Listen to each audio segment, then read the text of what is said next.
Okay, so let me share my screen again.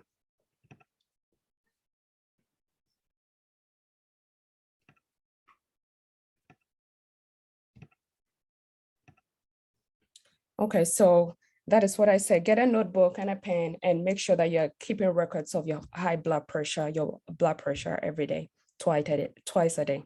So the Bible said something. The Bible said in Exodus 15, chapter 26, it says that the Lord said, if thou would diligently hearken to the voice of the Lord thy God, and would do that which is right in his sight, and would give ear to his commandments, and keep all his statutes, I will put none of these diseases upon thee, which I have brought upon the Egyptians, for I am the Lord, the God that healeth.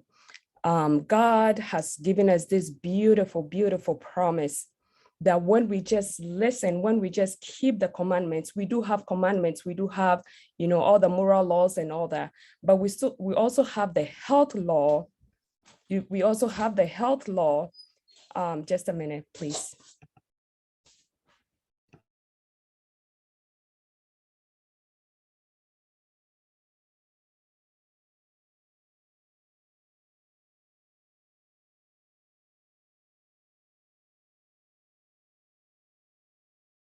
Sorry about that. I do have two children that will be coming in and out. So we do have the health law that when you adhere to this health law, it's going to really, really transform your health. And I just want you, as you are listening to this, I want you to think about yourself, what are the ways that I'm violating all these laws? And we're going to go over the laws, okay? The Bible also says that the curse causeless shall not come. A curse causeless shall not come. That means disease can never happen without a cause. There's always a cause for your disease. Everything that the diabetes or the hypertension or the cancer or whatever it is, it has a cause. And if you really want to treat the cause, if you really want to have a cure, to formulate a cure for that disease, you have to know what is causing that disease. So in this lecture, we're going to look at all the things all the factors, that might be causing your hypertension, because the thing that might be causing your hypertension might not be the same thing that is causing someone else's hypertension. So we're going to look into what are some of the causes. And as we are going through this slide, I want you to have it in mind and be honest with yourself and be like, okay, what am I doing in my life that is bringing this, hypertension or this high blood pressure, okay? So that is something that, because if you can be able to pinpoint what is really causing your high blood pressure, well, then your solution will be easier for you, okay? So think about all that. So what is disease?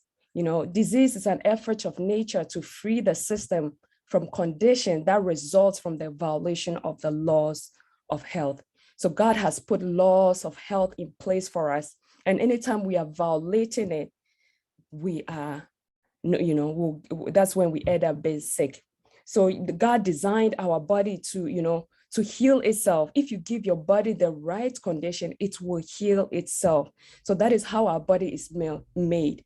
And if you can just adhere to all these laws we'll talk about, you will be fine. So what are the laws of health? These are just basic. It's just 8 laws of health that God has given unto us. And you can find this in the first 2 books of the Bible.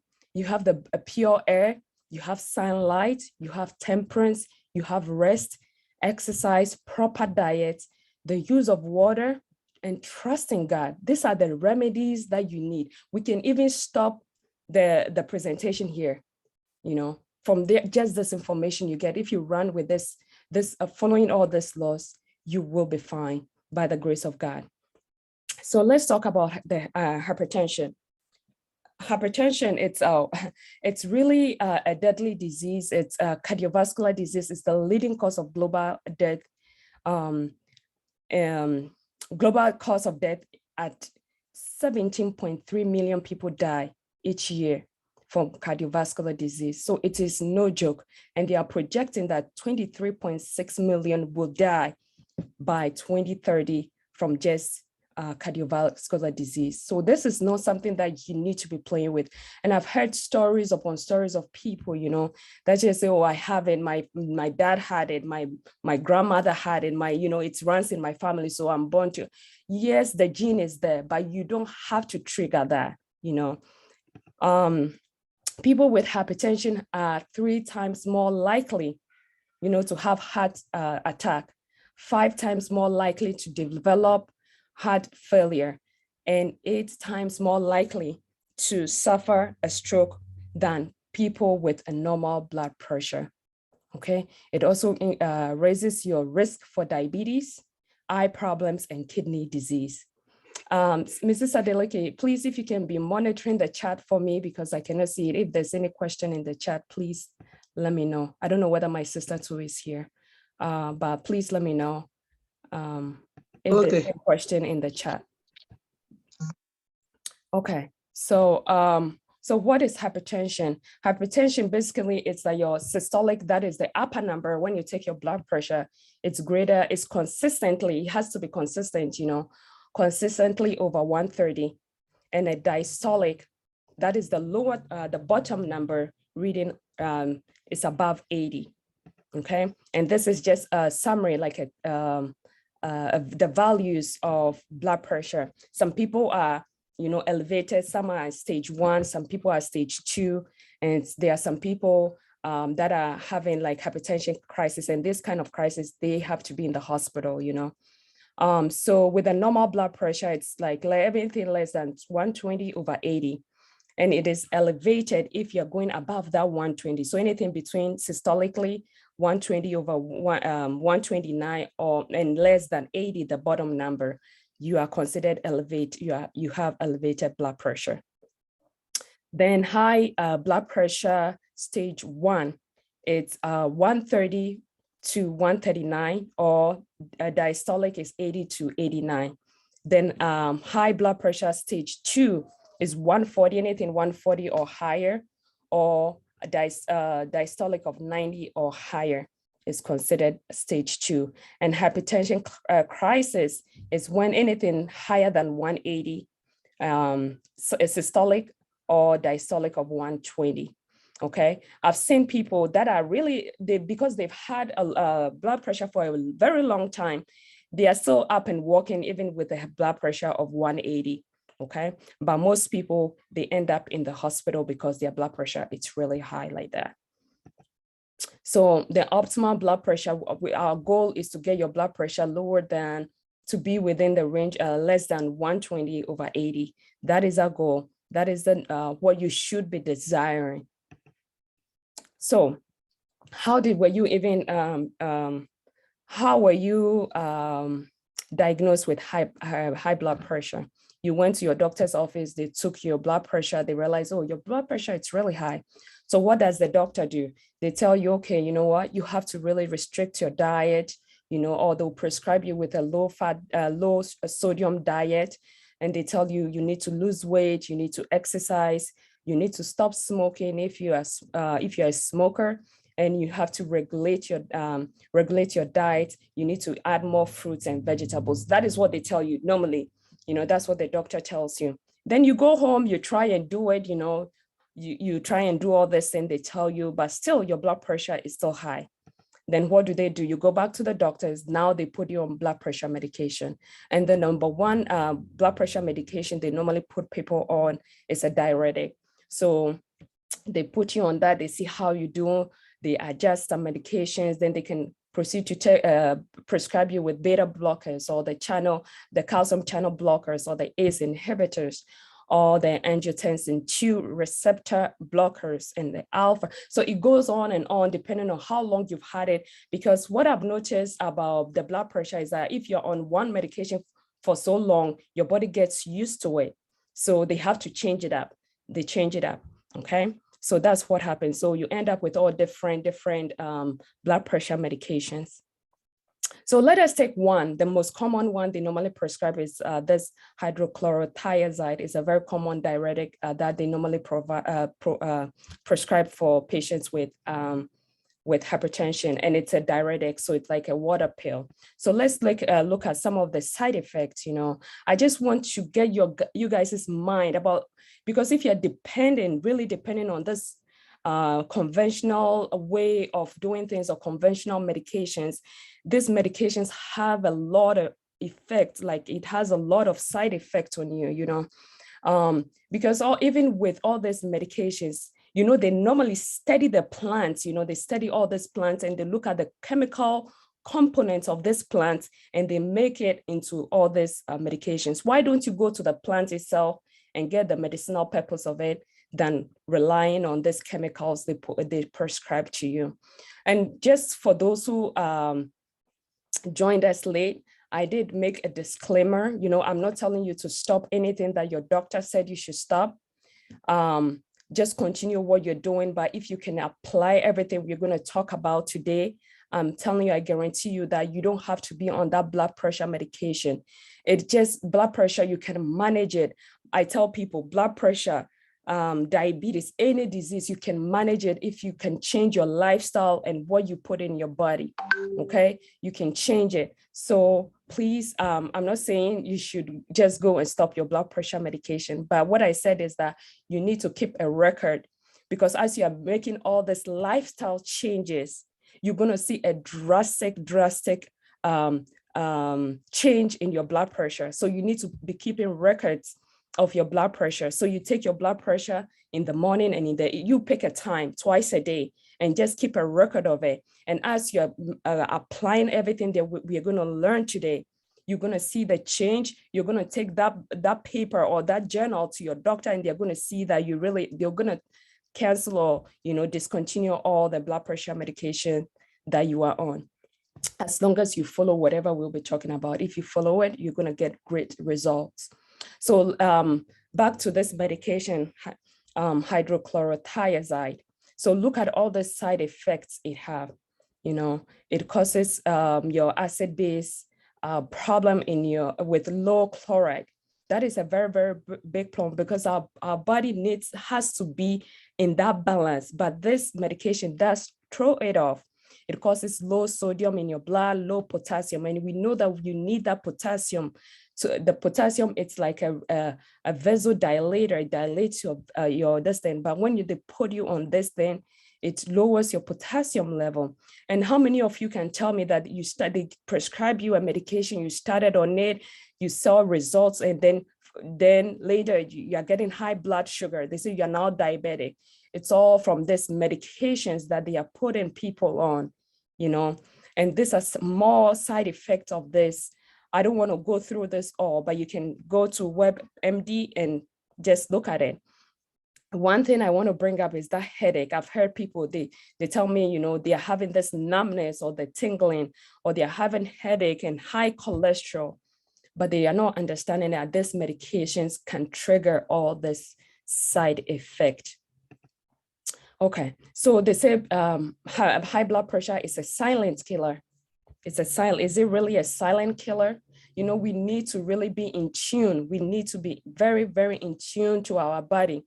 Blood pressure, it's not a silent killer. If you really, really know your body, you will know that there is really something really going on.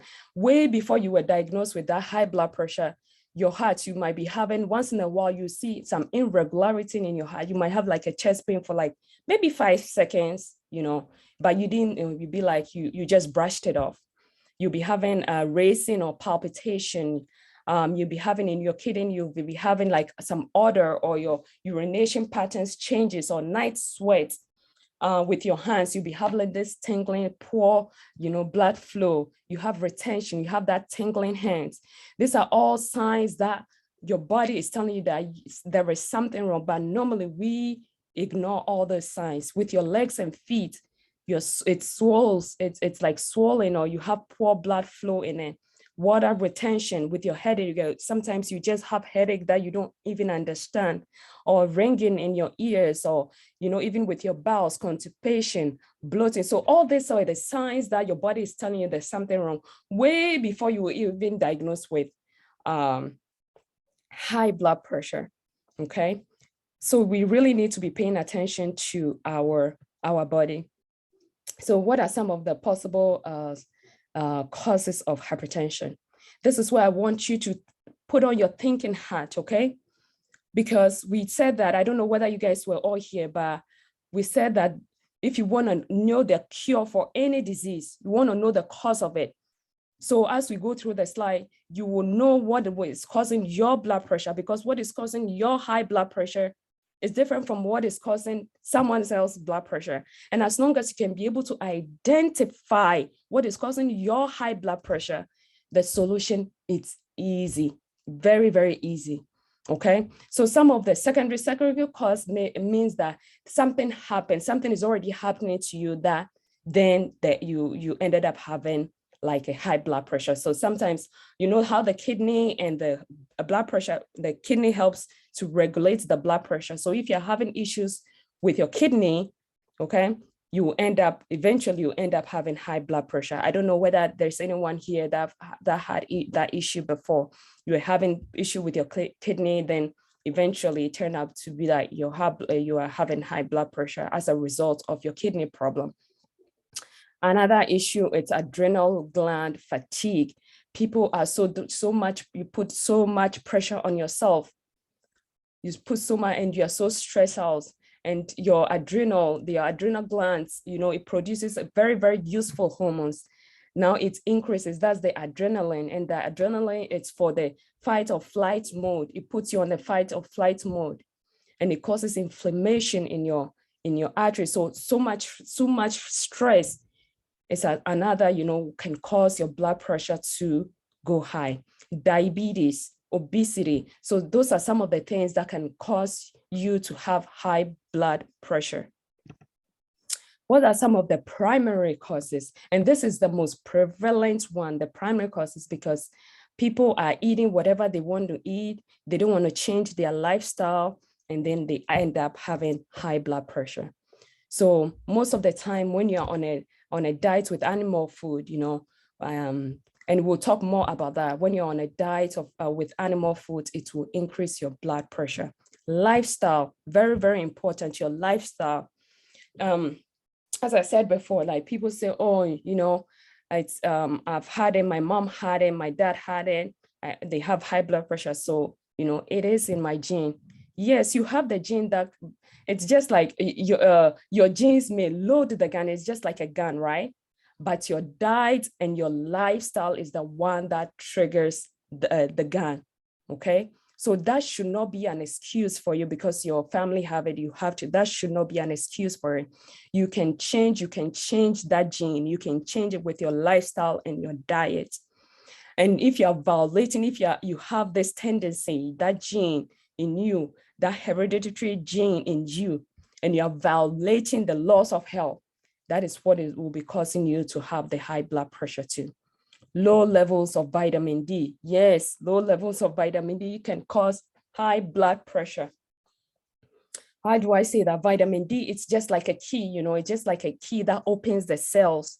And so that the cells will absorb all the nutrients from the food that you eat. But if you are low in that vitamin D, your cells are not getting all the nutrients that it needs, you know, so high blood, it causes inflammation. You're starving yourself, causes inflammation, your arteries, your veins, loses that elasticity. And then what happens? You're having high blood pressure. People going to sleep after 10 p.m. at night. That's a big issue. It will cause, I'm telling you, I have read studies on studies about how you go to bed, if you're consistently going to bed late, will cause you to have high blood pressure. I'm going to stop here for a minute. Does anyone have any question? Okay, I'll take that as a no. So going to bed, you know, we need to really train ourselves to go to bed early. Other causes, when you have too much salt in your diet, too much salt, and know that salt is a preservative. So everything that is in the store, frozen, everything has salt in it. Then we cook with salt and we add more salt to it. Too much salt. And we are not taking enough potassium. We are on a high fat diet. We are eating everything like fatty foods, you know, the burgers and everything like that. The fried, everything has to be fried before you eat it. You know, spicy food. And I know, oh boy, this one is because I know Africans, we like our spices, you know, it has to be spicy. These are all like stimulants that you don't need especially if you have high blood pressure, you don't need it. Stimulating drinks like the coffee and the chocolate and the 5-hour energy and all that. Smoking, hormonal imbalance. Yes, hormonal imbalance causes your high blood pressure to be high. Lack of exercise, stress, you know, when you have a lot of stress, it causes inflammation and infection that will lead to high blood pressure. So while I'm saying this, I hope you guys if you are really honest with yourself, you can pinpoint on things that you're doing now that is causing your high blood pressure. You should be able to pinpoint some of this to be like, oh, this might be the cause of it. Other things that might be causing it, all caffeine, like caffeine related drinks, you know, this caffeine, it's something that people are so much addicted to this thing. And we really, really need to be careful about that. High cholesterol can also cause you to have high blood pressure. Sometimes, you know, you take this over-the-counter medication, it will induce blood pressure. And I just list just a few of them. There's a lot out there that can raise your blood pressure. And antidepressants, if you're on antidepressant, I have friends when we're in nursing school, like they are very depressed and they started them on antidepressant. Not too long, they start them on blood pressure medication. Most, you know, antidepressant medication will really raise your blood pressure. So over-the-counter medications like the ibuprofen, the brufen, you know, Motrin and Advil and all that, that can also raise your blood pressure. And also competitive sports and activities. One may ask, why? You know, sometimes you are watching a sport like a soccer or something, and you're so excited. And if your team is losing, look at the emotions that you're going through. You're just working yourself out. Those things, speaking loudly and screaming and all that, causes your blood pressure to be high.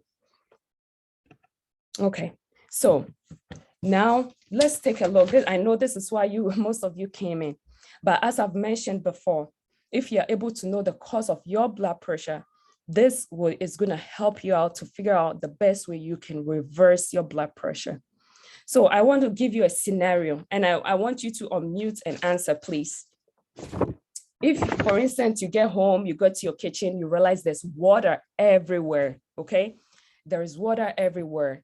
Then you realize that the faucet, the sink, the faucet is running, there's water running out of the faucet, and the sink is clogged, you know, the sink is plugged in, so the water has overflown, and now it is on the floor, all over the floor. What do you do first? What is the first thing you want to do? Can someone answer that question? What is the first thing? You enter your kitchen. You scream. Hmm? You scream. You scream. Funny, you scream. Okay. Anyone else? Close the tap. You close the tap. Yes. You want to close the tap. Yep. So now so the process is that you want to close the tap, right? You close the faucet, then you unclog the sink so that it will start running again. Then you're going to mop it all your floor up, you know, that is what you want to do. So you have a question? Okay. So how do we turn the faucet off? So how do we turn the tap off? That's the first thing we want to do, and that is through our diet. That is through our diet.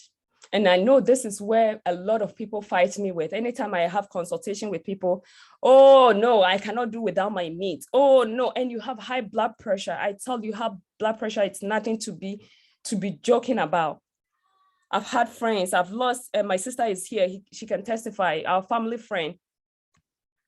Very young guy, high blood pressure, died. Not few months after that, the uncle died, you know.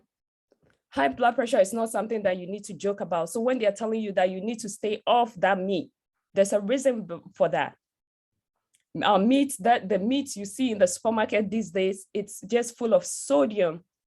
It's full of hypoxanthine. And it's full of cholesterol. Meat has cholesterol in nature. And some people say, oh no, I don't eat meat, I eat fish.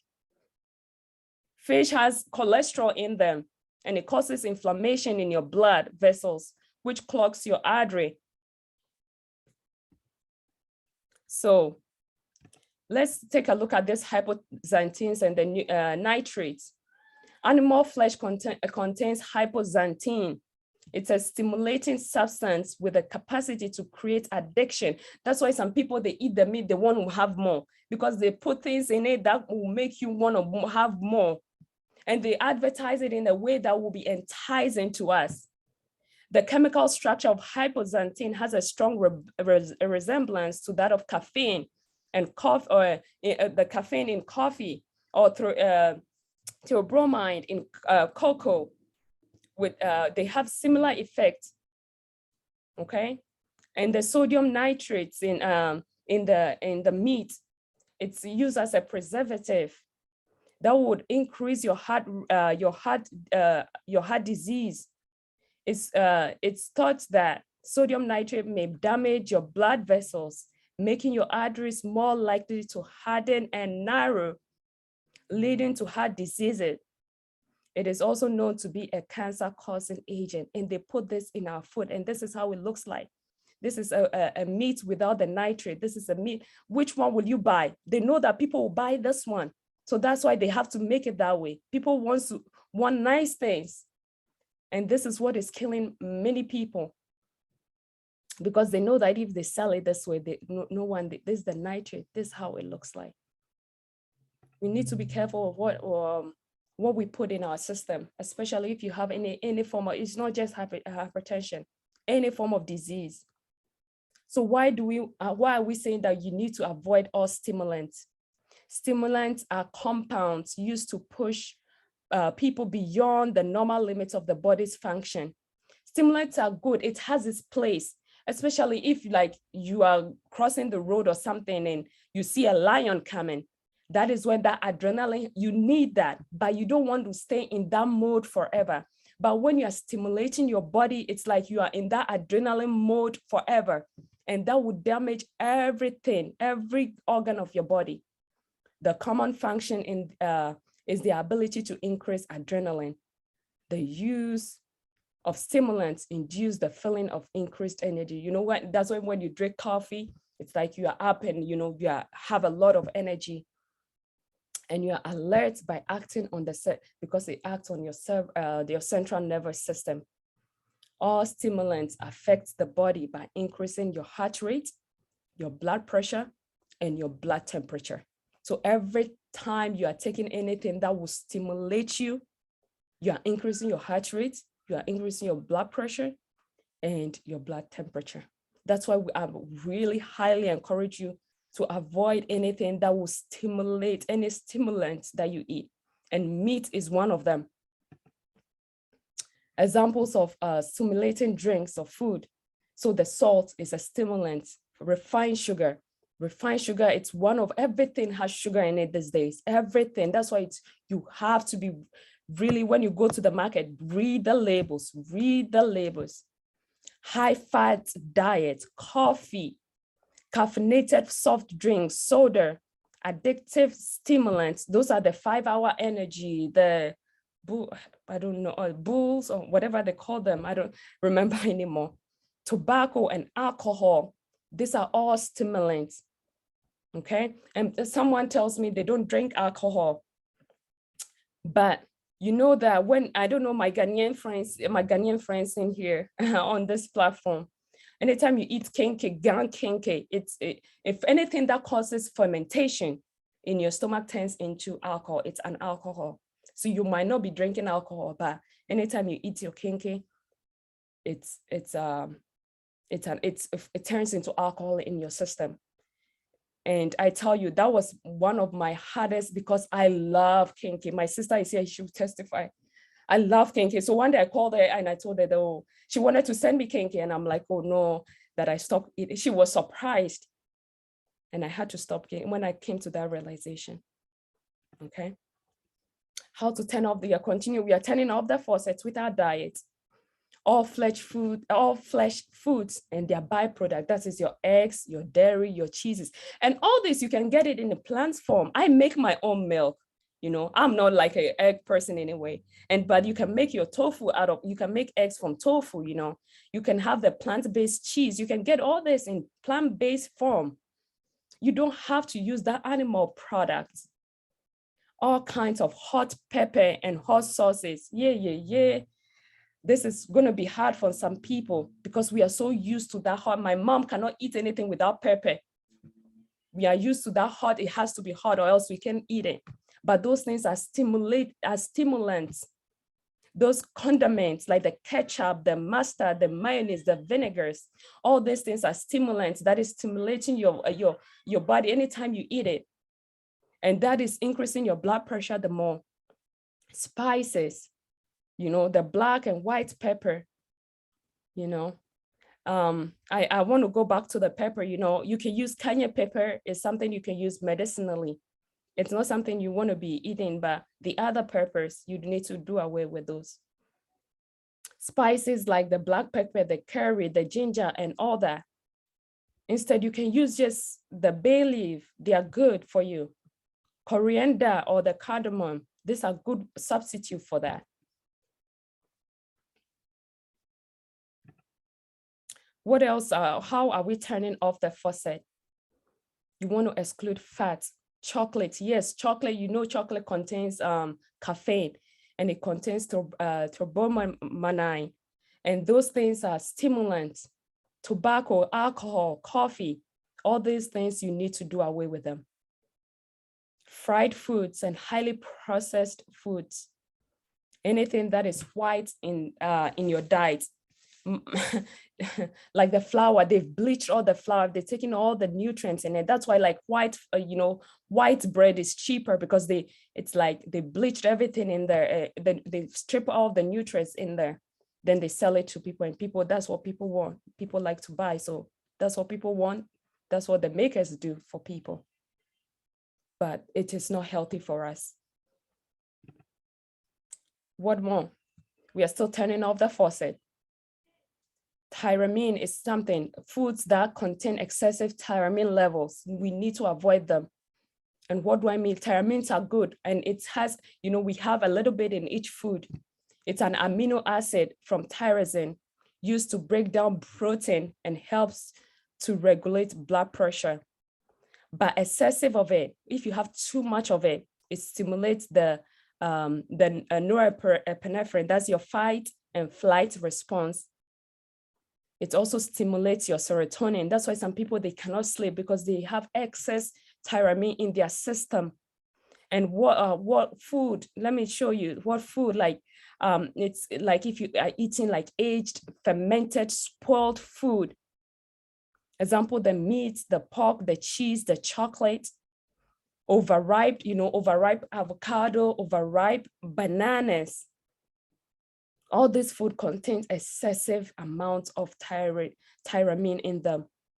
And if you have high blood pressure and you're consuming that overripe plantain, and I'm a corporate, I love my plantain to be overripe, but it contains too much of tyramine in it. And if you have high blood pressure and you're eating this overripe or spoiled fruits, you're causing damage to yourself. So this is an example of food that you want to discard. You know, some of us will just, because we want to save, we will just cut this part off and just eat it. No, you want to throw this whole thing away. It's not healthy, especially if you're having any health condition. You don't want to be eating anything that is spoiled, anything that shows any sign of being, you know, decayed. You want to throw it out. I want to read this quote. It's from a book called Counsel and Diet and on Diet and Food. Nicely prepared vegetables and fruits in their season will be beneficial if they are of best quality, not showing the slightest sign of decay, but are sound and unaffected by any disease or decay. More die by eating decayed fruit and decayed vegetables, which ferment in the stomach and result in blood poisoning than we have any idea of. People are dying because their blood is poisoned from all this decayed food that they eat, all this spoiled food that we eat. So we need to do away with that. What about grapefruit? Red grapefruit can lower your triglyceride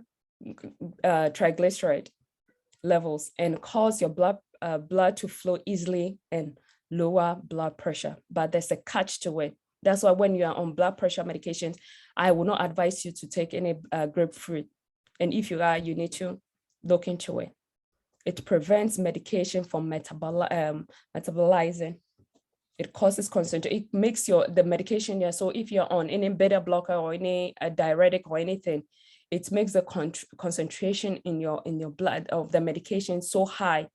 So it will cause your blood pressure to drop really drastically. And that is not what we want. You know, I know some people have been on blood pressure medications for so long. They have blood pressure for so long. We don't want to just automatically drop your blood pressure. It is a process before we can wean you off that medication. It is a process, but we don't want to drop it drastically. That's why grapefruit, it's a caution for those on any, not just hypertension, but any if you're on any medication, you need to be very careful with grapefruit. So now that we've talked about things that you need to eat, people will be like, okay, so what am I going to be eating then? There's a lot you can eat. There's a lot, you know. So I'll highly encourage you to start your day with water. You know, when you wake up, you take a cup of water, squeeze in half a lemon in it and drink it. That should be your morning routine. Your food, your diet should be mostly fruits and vegetables. Melon, the guava, the coconuts, you know, the papayas, the tomatoes. Those are good things for you. And make sure when you're getting the organic ones, okay? The grapes and the grapefruit, that is if you're not on any medication. Your carrots, your beets, you know, all these foods are very good for you. Remember, carrots, it has 8 compounds that lower your blood pressure. Very, very nutritious food. So if you have blood pressure, you want to be taking at least some carrots every day. And make sure you're not just eating the carrots. You want to steam it first. You want to steam your carrots. You want to steam all your vegetables before you eat them. The only vegetables you don't steam, it's your lettuce. That lettuce you can eat raw. Your cauliflower, your broccoli, another thing that you want to be eating much of. It has 6 compounds that lower your blood pressure. We have the legumes, you have the onions, the nuts, the grains, you know, and the use of pink Himalayan sea salt or the Celtic sea salt are the salts that you need to be using. If you have any other salt in your home and you have high blood pressure, please, from tonight, you need to take those salts out. The only salt you want to be using is that pink Himalayan salt or the Celtic salt. The reason why it's because this pink salt or the Celtic salt, it has more than 80 minerals in them that is beneficial to you. So if you have anything else in your cabinet that you cook with, you might want to replace them with the pink salt or the Celtic salt. So all types of salts. Okay. So all natural salts with iodine, it's what is recommended. You know, I've had people, their doctors take them off any salt. They don't want the doctor said, you know, your blood pressure is too high. I don't want you to be on any salt at all. But I would really be cautious because very soon you will start having the effect of, because your body needs that sodium. Your body needs that sodium. So you still want sodium, but you just don't want to overdo it. You don't want to, and you just have to have the right type of salt. You just have to have the right type of salt. Why is salt necessary in the diet of a hypertensive person? It provides the key nutrients for the blood. So the pink salt, the Celtic salt, it has over 80 minerals, trace minerals in there that is very, very beneficial for your heart, your kidney, and other organs. So that is what the salt that you need to be on. So I just want to make a quick illustration here. So when you have that table salt, or even with the pink salt, and you are overdoing it, this is the sodium. This is outside your cell, and this is the inside of your cell. And normally sodium is in the outside of your cell. There are some in the inside, but most of your sodium, it's in the outside of your cell, and your potassium is the inside of your cell. So what happens when you're eating too much food that contains salt? All this, your outside of your cell become concentrated.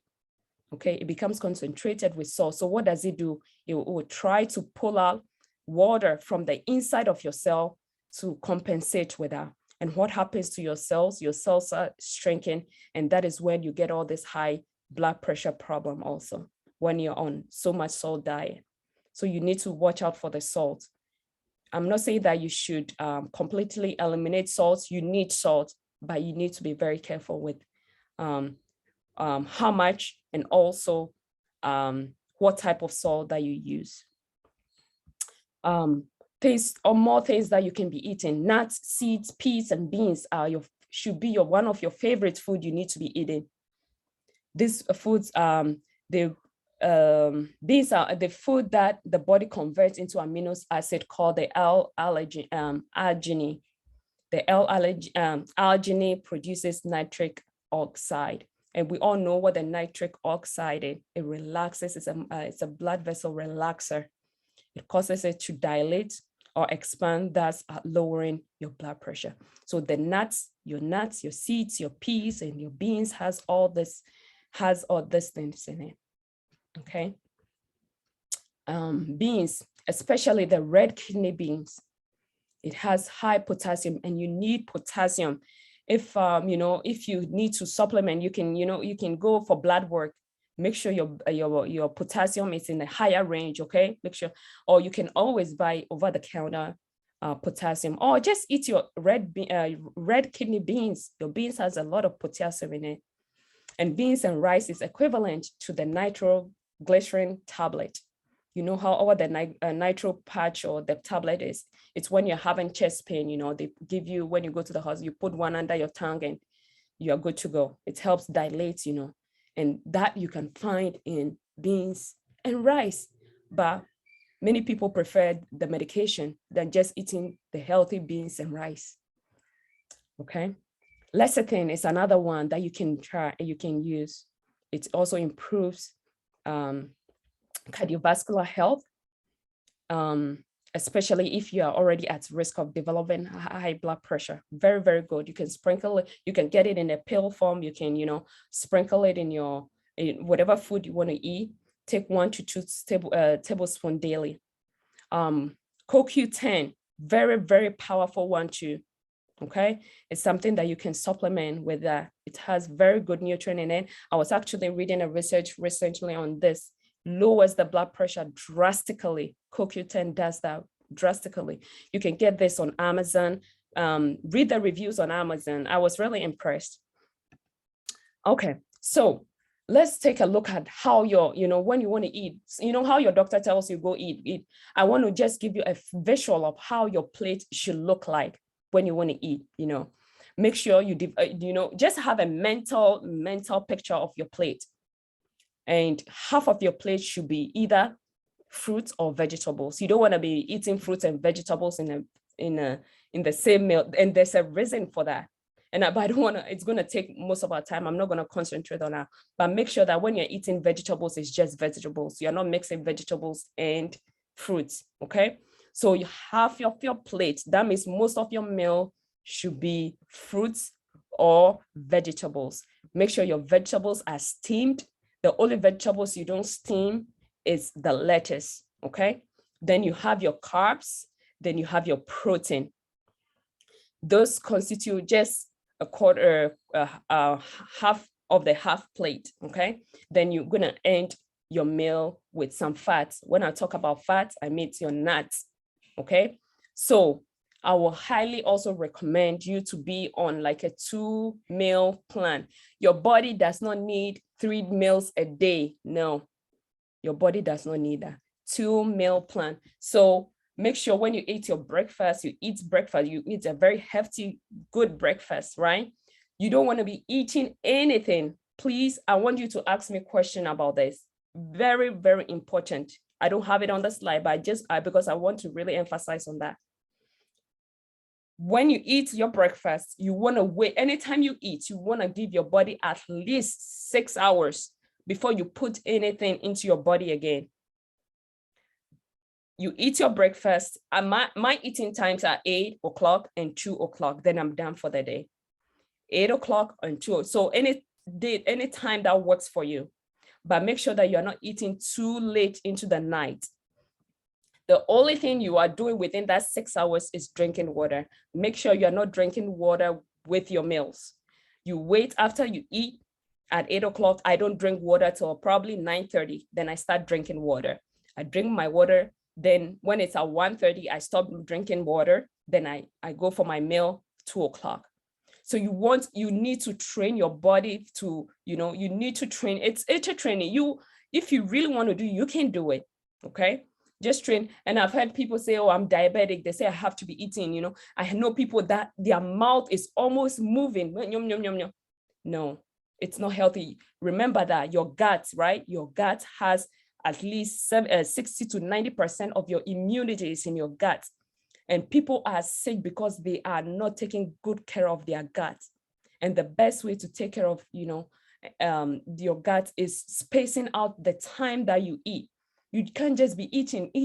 And I have a host, we can do, those who are interested, just let me know if you want to really go into, because there's a science behind this, but I don't have time to go over all that with you today. So make sure when you eat, train your body to have that time. Do not put anything in your body for another 6 hours before you put anything else in there. The only thing you want to be putting in your mouth is water. Just drink your water. Then now that we have closed the faucet, now we want to unplug the sink so that the water can drain out. And we can do that with our lifestyle. And we remember at the beginning, we talked about the laws of health. One thing we talked about is trusting God.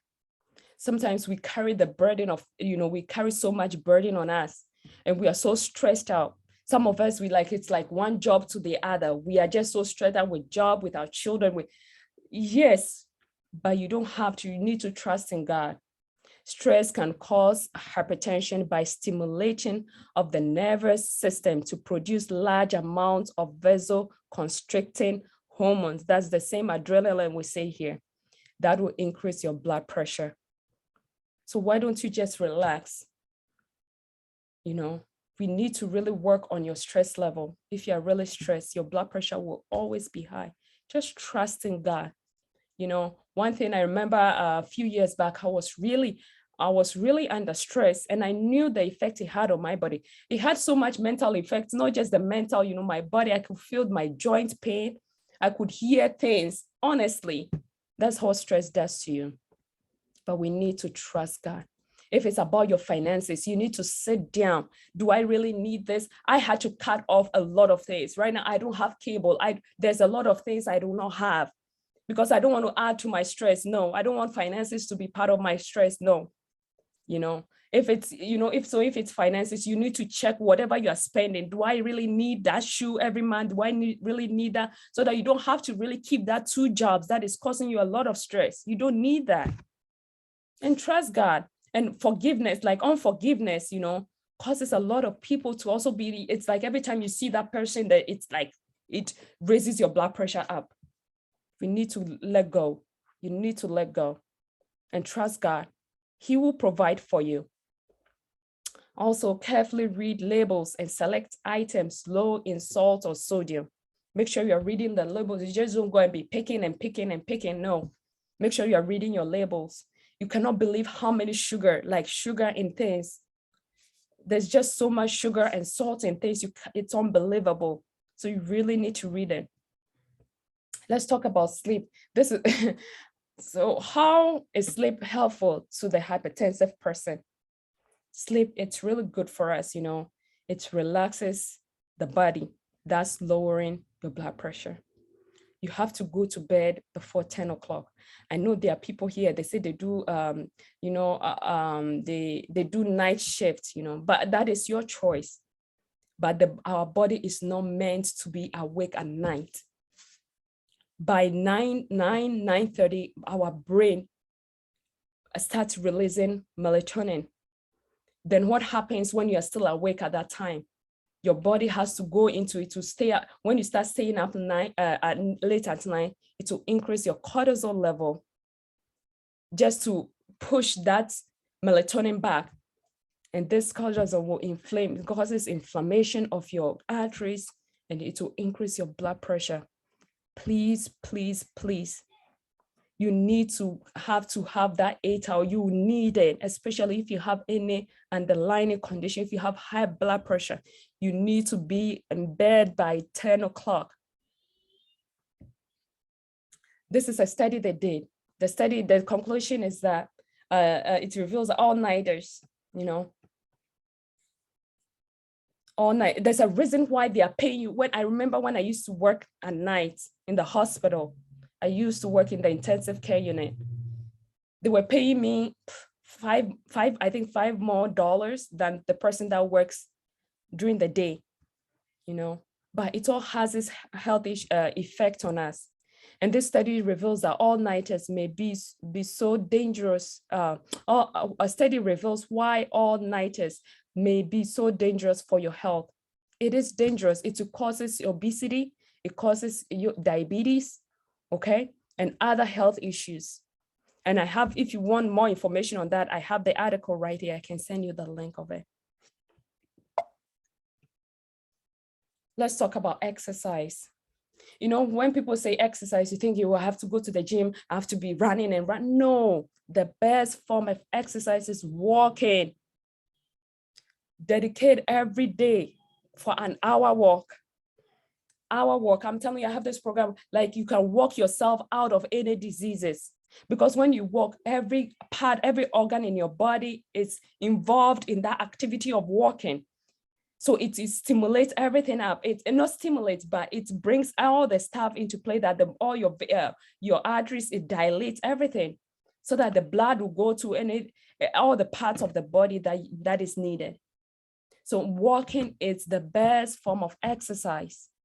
And the best time to exercise is early in the morning, especially if you are overweight and you want to lose weight. Because when you wake up and you go out and walk, you are losing 100% fat, okay?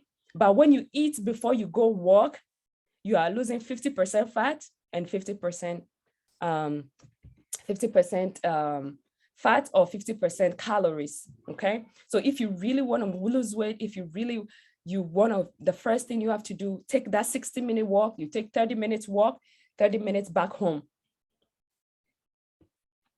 This is a study they did, walking versus running. Look at the results.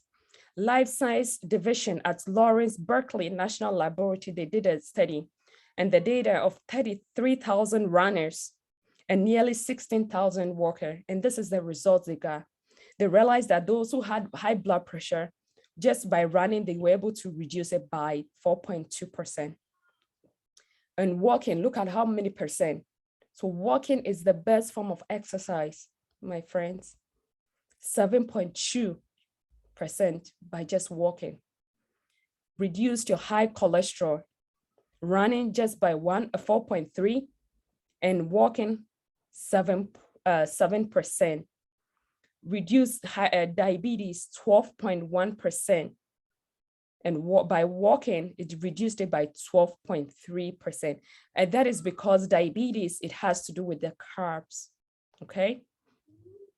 Reduced cardiovascular heart disease by 4.5% when you run, but when you walk, look at this, 9.3%.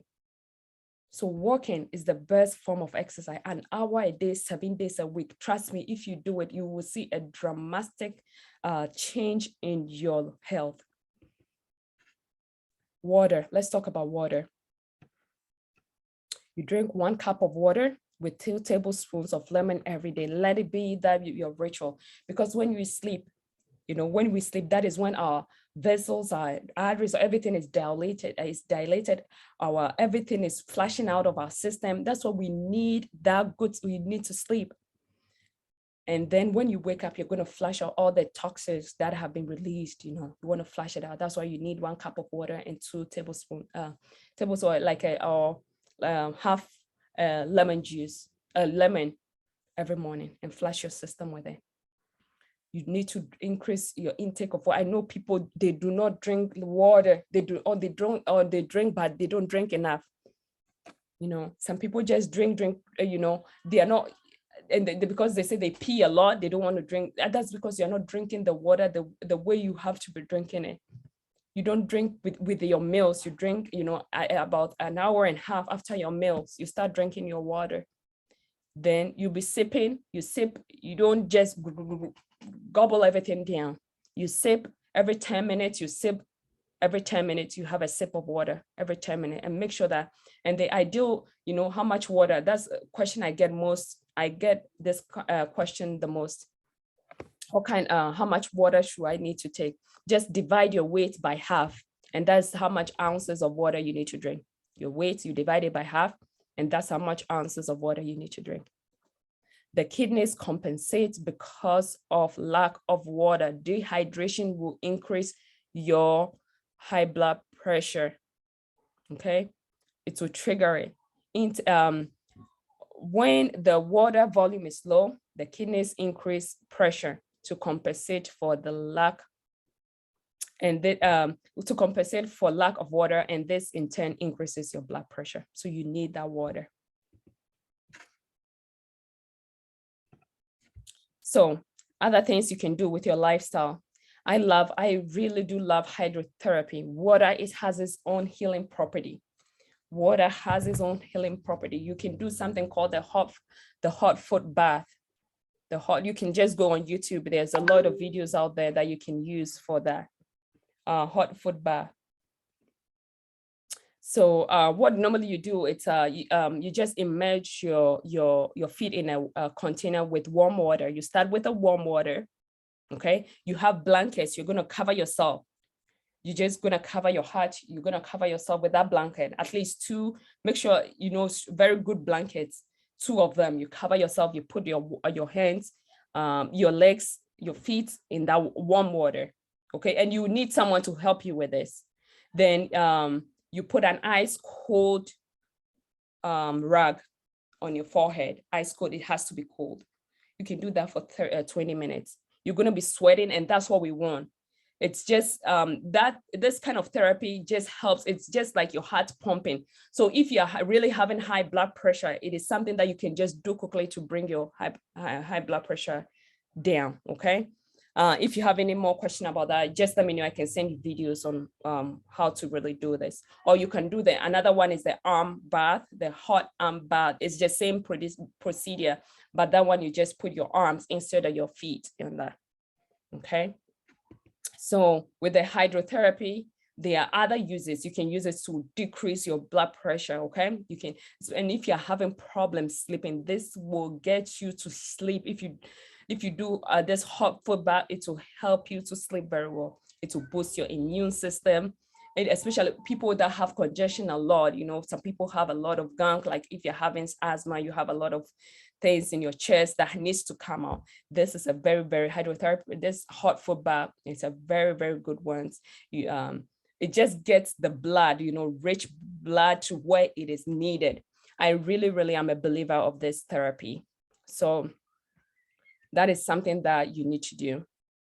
So now, with just what I have talked about, you don't even need any botanicals. People you talk to, can I get a herb for this? Can I get a herb for that?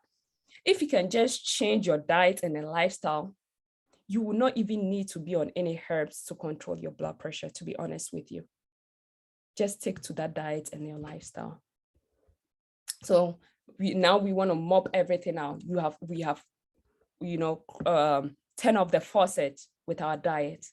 We have unclogged it with our lifestyles, Now we want to mop everything out.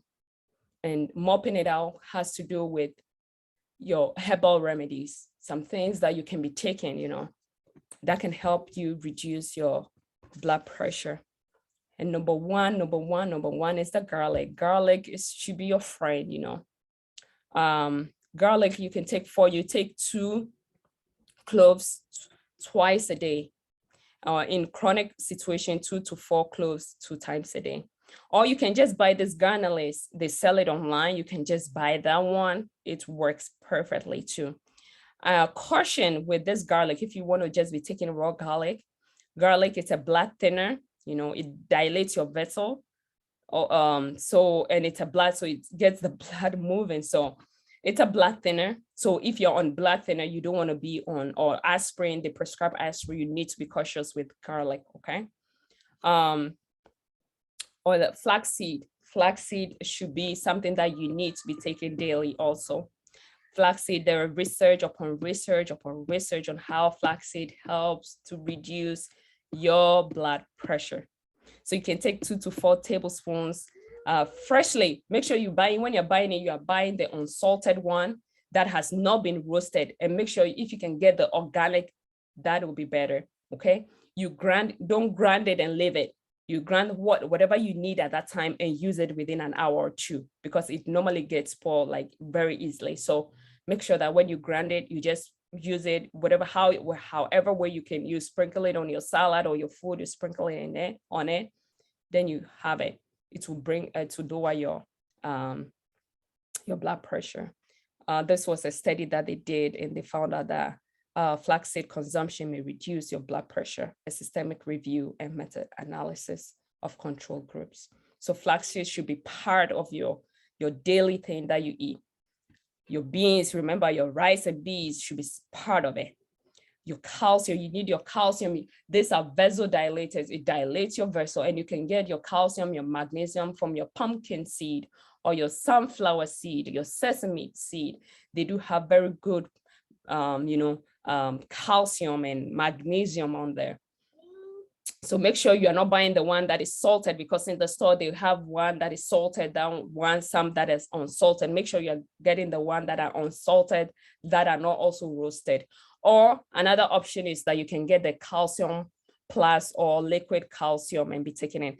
And I would really recommend Berridge Treasure. I highly recommend them because I've used their product and I use them on my kids, and it's really great, really, really great. Another thing is the blackstrap molasses. I take a teaspoon of this every day. It's very rich in calcium and the iron and the potassium. So please, if you are diabetic, I don't want you to take it, okay? This is for those who are not diabetic. You want to be taking 2 tablespoons of this daily. Vitamin D, let's talk about vitamin D. Remember, we talked about some of the cause of your blood pressure might be because your vitamin D level, it's really, really low. So make sure that you're supplementing with vitamin D, or just go to the sun. Go when the sun is out. It's summer now. The sun is out, everything. You go out, sit down like a light-skinned people, just 15 to 30 minutes a day will be fine. Okay, but we, the dark-skinned people, we need at least 45 to an hour. Please excuse me, my children are just a minute here.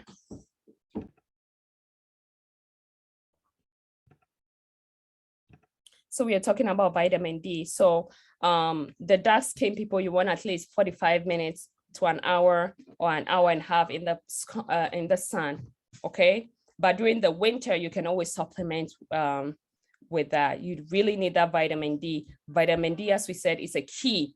It opens out the cells for things to be going in and out, the nutrients, okay? So you need that.